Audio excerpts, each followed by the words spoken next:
ወገኖቼ ዘመድ የለኝም ብላችሁ ወዳ ይባሳችሁ። እግዚአብሔር ከዘመድም በላይ ዘመዳችሁ እኮ ነው። ከወንድም በላይ ወንድም ነው። ከእህት በላይ እህት ነው። ዘመድ ተወኝ፣ ደጋፊ አጣው፣ ረጂ አጣው፣ ተመልካች አጣው ብላችሁ ለምን ወዲ ይብሳችኋል? ለምን ጭንቀት ይገባችኋል?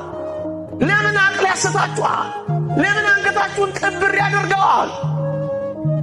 ብቻችሁን እንኳን ብትሆኑ መብረሪያ ክንፍ ብታጡ መመልከቻ ኃይል ባይኖራችሁ መመከቻ ጉልበት ባይኖራችሁ እርጅና ቢጫናችሁ ግድ የላችሁም። እግዚአብሔርን እመኑት። ያስርባችሁ እንደሆነ ይሁን፣ ያስጠማችሁ እንደሆነ ፈትኑት። አባት እያለ አባት እንደሌለው፣ ተመልካች እያለ ተመልካች እንደሌለው፣ ብርቱ ክንድ እያለ ደጋፊ እንደሌለው ለምን ትቅበዘበዛለህ?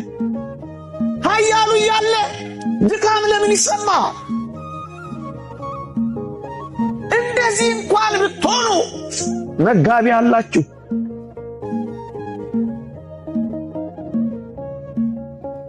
አጉራሽ አላችሁ፣ አልባሽ አላችሁ፣ መካች አላችሁ።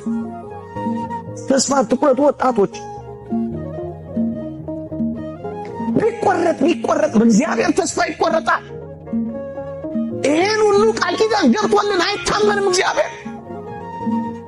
ወገኖቼ አይኖቹ እኮ እኛ ላይ ናቸው። ተስፋው እኮ እኛ ነን። መንግሥተ ሰማያት እኮ ለእኛ ናት። ታዲያ ለማን ትሆናለች እቺ? በሃይማኖት በእምነት ውጣ እንጂ ሳይመልስልህ ከቀረ ይኸው እዛ በመጽሐፈ ነገሥት ላይ ዝናብን ሳላዘንብ የሰማይ መስኮትን ባልከፍት ብሎ እኮ ቃል ኪዳን ገብቶልሃል። ቃል ኪዳኑን ለመጠመቅ አንተ ብረር እንጂ ለምን ትጨነቃለህ?